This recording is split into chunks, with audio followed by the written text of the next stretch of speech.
He's very sensitive, solipsistic, alienated, petty, insecure, pretentious, intelligent but very shy, neurotic, and self-loathing about his masturbatory habits, and suffering from hypochondria.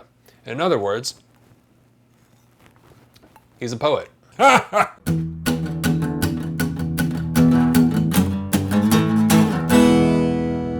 than food, man. Good afternoon, everybody. Welcome to Better Than Food Book Reviews. I'm your host, Clifford Lee Sargent. Great to see you as always. Hope you're doing well. Get that coffee. Today is Drowning by the Chinese author Yu Dafu, published in 1921. Chen Lun is how you say the original name. Chen Lun. I've also seen it titled Sinking, and Chen Lun, when you type into Google Translate, says perish. Richard Robinson, the translator, decided that drowning was a good balance, and I tend to agree with him. This is the first Chinese novel I've reviewed, and it might be the first I've ever read. I haven't explored much Chinese literature, in part because I've only heard of a few titles. I do have some Pu Songling on the shelf. Borges was a fan of him. And I was also recommended Diary of a Madman by Lu Xun. Thanks to patron Elizabeth, I appreciate that. My friend Seneca actually kindly pointed me in the direction of this decadent Chinese novel, and he told me I didn't even know this was a thing. Same here. I've never heard of a piece of Chinese writing that fits that description. So, thanks Seneca. As you know, culturally, Asia and the West have many differences, no? Generally, the West is focused on the individual, Asia is focused on the collective. Traditionally, decadent literature in Europe has been very concerned with the individual experience, in a kind of rebellious fashion, a little bit of a transgressive fashion. Dafu somehow brings both viewpoints, the focus on the individual and the focus on the collective, together in this novella. An individual existential tragedy with an explicit connection between the individual and the nation that he comes from, whom in the end he seems to blame for his various failures. That would be China. I don't think it works, per se, but you have to hand it to him. It is interesting. As the translator suggests, and as the protagonist calls himself, he is more of a coward. But he does point out a very interesting relationship, an interesting connection between the nation and its citizens, no? Like how, the reputation of the nation infects or reflects the reputation of the citizens, the populace. One of the most interesting things about the novella for me is how the macro level of war or tension between countries, Japan rising to be the dominant power, China being invaded, trickles down and transforms into personal shame and sexual frustration within one individual, one young Chinese man. At first it might seem silly, but it's powerful when you think about it.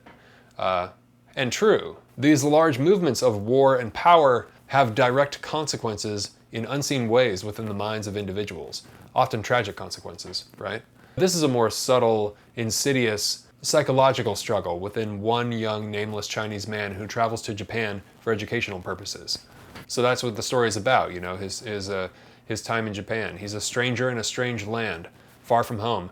Young guy, I think like 19 or so, something like that. Yeah, far away from home, and low on the social hierarchy, right? He's a young medicine student who's actually far more captivated by literature and poetry, specifically of the Western variety. He changes his major from literature to medicine on his brother's advice, even after falling in love with poets and Western authors.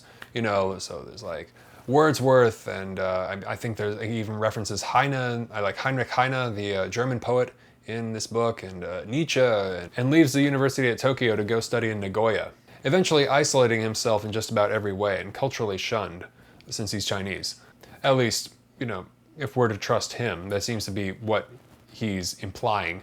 And he gradually just kind of broods and broods and broods and broods. He plans on changing his major back to literature to spite his brother, shit like that. He's very sensitive, solipsistic, alienated, petty, insecure, pretentious, intelligent but very shy, neurotic, and self-loathing about his masturbatory habits, and suffering from hypochondria. In other words, he's a poet. He's totally inept with the opposite sex. He's kind of a prototypical incel, right? A Chinese ancestor of Travis Bickle or the Welbeckian archetype. And as you could guess, he kind of starts to deteriorate, right? For example, every now and then he produced a good poem. When that happened, he felt really happy, and he knew his mental capacity was not yet damaged. When that happened, he made an oath to himself. My mind still functions. It can still produce this kind of poetry. In the future, I vow no longer to commit a sin. To jerk off. What's done is done. There's nothing I can do about it. But from now on, I will never break a rule. If I make a fresh start from now on, my mind may still have a chance. Maybe. But when the urge to commit a sin came upon him, he forgot his oath again and again. Every Thursday or Friday, or every 26th or 27th day of the month, a voracious desire to do whatever he pleased came over him. In his mind, he thought, specifically the 26th or the 27th day of the month. In his mind, he thought, next week or the beginning of next month, I will never sin again. Sometimes when Saturday evening or the end of the month rolled around again, he would go get a shave and take a bath, feeling that this would seal a new start. But after a few days had passed, he couldn't stop from consuming chicken eggs or drinking cow's milk again. I don't know what that has to do with sinning, but anyways. With these feelings of remorse and fear, unexpectedly one day he could not calm down, and his mental depression was also, from that moment forward, spinning out of control. This state of affairs lasted for 1 or 2 months. Then the school year ended, and in the ensuing 2 months of summer break, he suffered more than his usual dejection. By the time school started again, his 2 cheekbones had become more pronounced. The dark ashen-gray color around his eyes was more accentuated, and his 2 bright pupils had changed. They looked like dead fish eyes. I liked that line. That was interesting to me. This book is very, very autobiographical, right? This all kind of happened to Yu Dafu. He went over to Japan to study economics. It wasn't medicine, it was economics, but was more interested in literature. It's sort of a horror story at times, right? It has some elements of Poe, especially when he's kind of out in the countryside house in Nagoya and he's just sort of like listening to the creatures on the walls and kind of going crazy, lonely, seething with melancholia, like, you know, kind of suicidal, basically. Typical artistic 19-year-old. But the descriptions of nature in here, of, you know, the countryside and the weather and what have you, are very beautiful, very poetic. But, you know, the book still has some problems. We'll talk about it. It's a very simple, straightforward narrative, shifting back and forth between the third person with moments of first-person internal monologue. It's kind of weird, but I like it. So yeah, he's super lonely, he's bored with school, he struggles shamefully with masturbation, he spies on the daughter of the hotel owner he rents from, getting a glance of her naked in the shower. That doesn't come off so much as a peeping Tom as much as a man having a religious experience that simultaneously reveals to him what he shall never ever possess or achieve. He even refers to her in the chapter heading as the Naked Eve. This sighting of a goddess, you know, the Naked Eve, betrays his inferiority, his unworthiness, the impossibility of being loved, and to love in the way he desires. You know, it's silly and it's kind of ridiculous, but it's also at the same time, you know, it's moving because you know that's there's no greater blow to a man, right?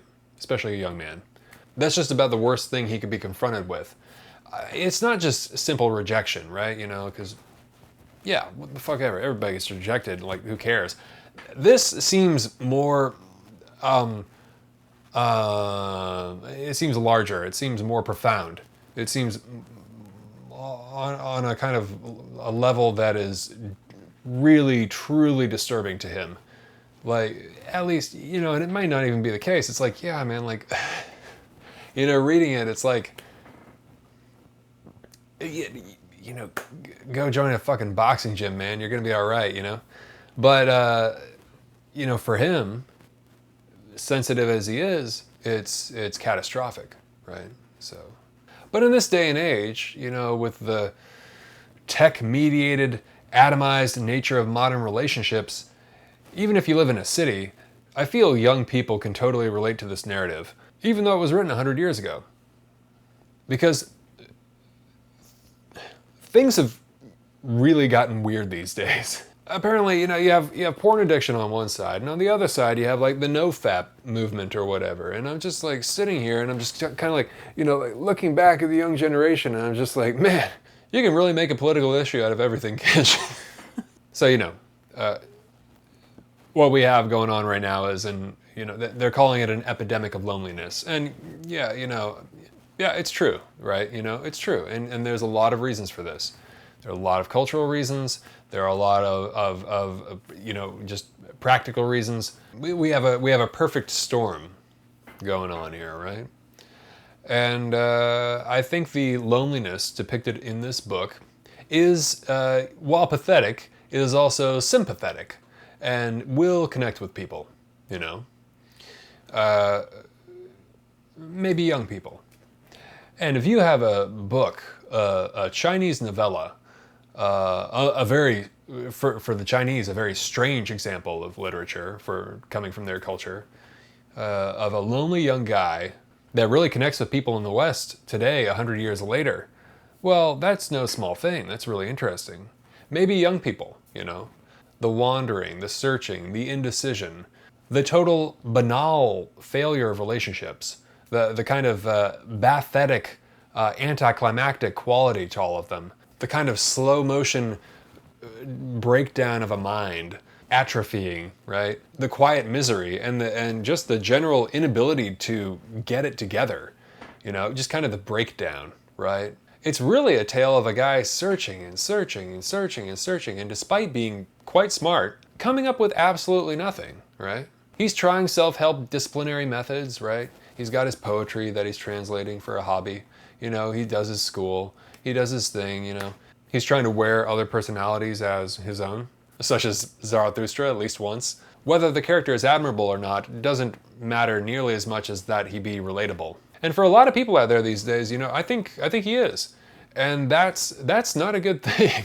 but it's an important thing. So if it at all sounds up your alley, I recommend you get a copy. Actually, my favorite line was as he's getting discouraged, getting drunk at this tavern, and with this hostess serving him alcohol, this prostitute. The hostess eventually came back into the room. Seeing his red face, seeing him standing there before the open window smiling like an imbecile, she asked, "Aren't you cold with the window open like that?" "It's not cold. This beautiful dying light. Who doesn't want to look at it?" He's watching the sunset, getting drunk there. But I thought that was nice, the beautiful dying light, the sunset, right? There's something kind of resigned in him at that point, but I won't spoil it for you. Also reminded me, of course, of, Rimbaud, that whole thing. It has a decidedly Western influence, as he's influenced by European romantic literature and stuff like Nietzsche.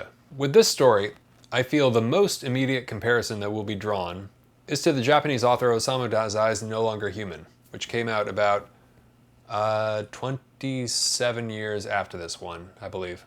Another book about social anxiety, isolation, and the inability to assimilate. Great book.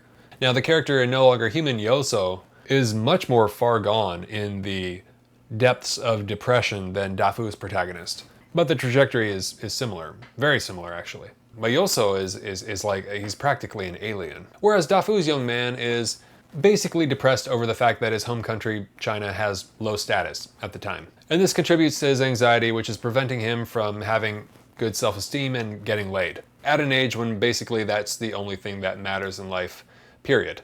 Even when he visits a geisha, it fails to culminate in the loss of his virginity. And he explains to us. This hostess asks him, "Where do you live?" As soon as he heard her say this, his lean, pale face flushed red. Ineffectually by way of response, ever haltingly, he was unable to get the words out clearly. Pathetic, he just stood there on the scaffold. Actually, Japanese people despise Chinese people, just as we despise pigs and dogs. Japanese people all call us Chinamen. These 3 syllables, Chinaman, in Japanese, is like our calling someone contemptuously a dirty thief, but it sounds worse. Now, in front of this beautiful young lady, he couldn't help responding, resignedly, with this: "I'm a Chinaman." And this book seems largely autobiographical, though I will give it to Dafu. He didn't have that sexual frustration for long, it seems. He did okay. I think it's really painful for a citizen of a culture so focused on the collective to be viewed as low status by other cultures, Much more so than in America, where we're like, "Oh, well, y'all don't like us? Well, good. Peace." The one thing about Americans is we do have thick skins, You don't like us? We don't care. So that does take a little bit of pressure off the shoulders. We got all sorts of problems, don't get me wrong, but that is a perk. It seems that a great deal of Chinese citizens could relate to the novella. Sex wasn't something confronted in Chinese literature in this way at the time, And so this book, I believe, was groundbreaking, right? Yu Dafu came back from Japan and he was famous. He was a literary star. Yu Dafu went to school in Japan, like the guy in the book. He went to the Tokyo Imperial University studying economics, not medicine. In real life, he was studying economics. But, he wasn't really interested in economics. He was much more interested in literature and poetry. And he finds himself inspired specifically by Western literature and poetry. And so while he was studying in Japan, he wrote this book, which is largely autobiographical. Yu Dafu had a fascinating life, though at the end of it, things did get chaotic and it all turned very dark. And ultimately, he was murdered by the Japanese. So, yeah. Adds a whole new element to this book, too. drowning. Guy studying Japan, goes back and forth between China and Japan. Japan, oppressive when he's there, even when he escapes, never quite leaves him. It's just kind of closing in and closing in and closing in and closing in until finally kills him, right? It's almost Kafkaesque. That was really his life. Dafu went into hiding in Sumatra, but was eventually discovered by the Japanese Imperial Military Police, the Kempeitai, approximately the Japanese equivalent of the SS. Possibly worse. Yeah, they were that bad. For real. And they murdered him. They killed him. Terrible way to go. They killed a lot of Chinese around that time. The book is fascinating because of its historical context, and all of this history is worth researching and learning about. During the Second Sino-Japanese War, which happened after this book was published, but before Dafu died, was killed, murdered, the Japanese army invaded China. They wanted to expand, right? And they were absolutely horrible to Chinese civilians. I mean, unfathomably cruel. Just as bad as the Nazis were to Jews. In fact, one Japanese army general, Iwane Matsui, scolded his troops in shame after hearing the stories about what happened in Nanking. He was like crying with anger while addressing them, right? The troops couldn't have cared less by the sounds of it. And because of the way the Japanese were massacring the Chinese, the USA, America, Roosevelt heard about that. He put an embargo on Japan. We wouldn't sell them oil, which they needed. And this, among other things, it's more complicated than just that, but this, among other things, actually led up to the Japanese performing a preliminary strike on the USA, which of course would be, Pearl Harbor. And in turn, we responded with something the world had never seen before. We scorch-earthed their cities with technology so horrifying it boggles the mind. And we killed many, many innocent people. Murdering civilians in retaliation for murdering civilians. Yeah, this ping-pong warfare is kind of grotesque, isn't it? I hope I don't live long enough to see whatever's in the next one. The next war, because whatever it is, if World War II is any indicator, oh my God. And now we have exponentially worse weapons. Not only us, right? And here we are. So for me, it's fascinating. The novella is fascinating as a document from the past and as a particularly rare type of literature to come out of China at the time. But as far as the type of novel, the writing itself, style, voice, everything, I'd say, personally, DAZAI's novel is much better. Much more developed and seductive, in a way. If such a morose piece of art could be called seductive. DAZAI does have a kind of pitiful, morbid charm, doesn't he? Not to say Drowning doesn't have its moments, it does, but only a couple. And the ending, I felt like it was kind of incongruous, odd, considering the nature of the book right up until that point. I liked it, but I didn't love it. The ending of this book reprimands China for failing its citizens, criticizing the country for its suffering population. Unfortunately, it felt kind of tacked on for me, like he just didn't know how to end it. Didn't feel strong. Might have had more bite, more power for Chinese citizens or Chinese readers back in the 20s. But I feel like the protagonist would have done better to just go out in a blaze of glory and revenge, somehow. But maybe that's just my Western attitude. Could be. He's pathetic, but trivial, Like you imagine he'll get it together, right? If he makes it, which is ambiguous by the end, to be fair. Whereas DAZAI's Yoso is so pathetic that he's fascinating. He's just a complete lost cause. I mean, this is a man who is already dead but still living, right? It's morbidly voyeuristic because he's just gone. And you believe it when he tells you, when he confesses to you all this stuff. Very eloquently and without that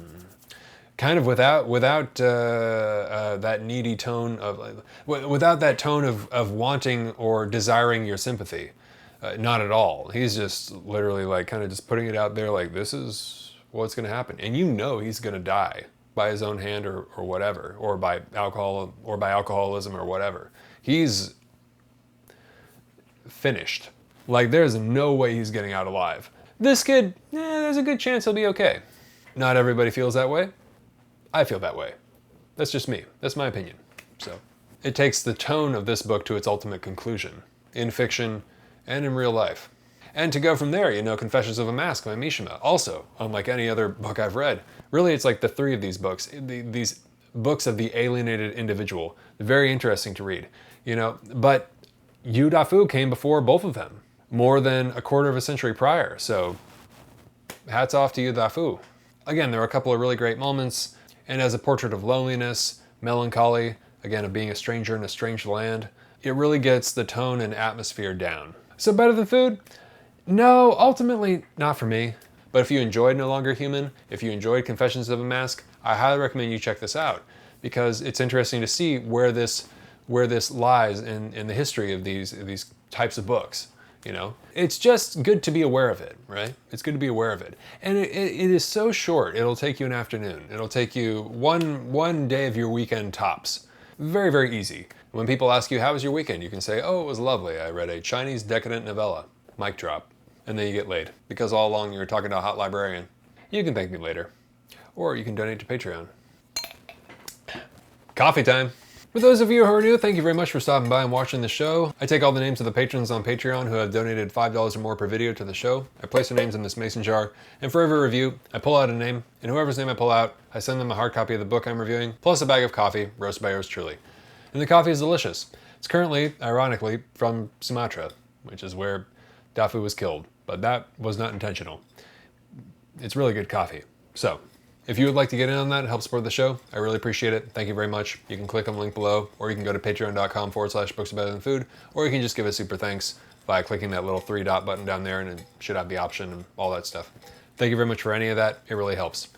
And if you donate just $1 or more on Patreon, you'll get access to all the cool stuff listed below, including the Discord channel, and international shipping is included. Thank you very much, all the patrons, and best of luck. Okay, here we go. Drew. Just Drew. Thank you very much, Drew. Really appreciate it. You're going to receive Drowning by Dafu, plus a bag of coffee, roasted by yours truly, and I hope you love both. Cheers. Well, that's all I've got for you today. Thank you very much for watching. Great to see you as always. Hope you're all doing well. Hope you're all reading something great. Please let me know what you think about this novella in the comments below if you check it out. And if you have any other Chinese literary recommendations, I am all ears. Looking forward to exploring that world. Cool. All right, take care of yourselves. Have a great night. Talk to you soon. Ciao.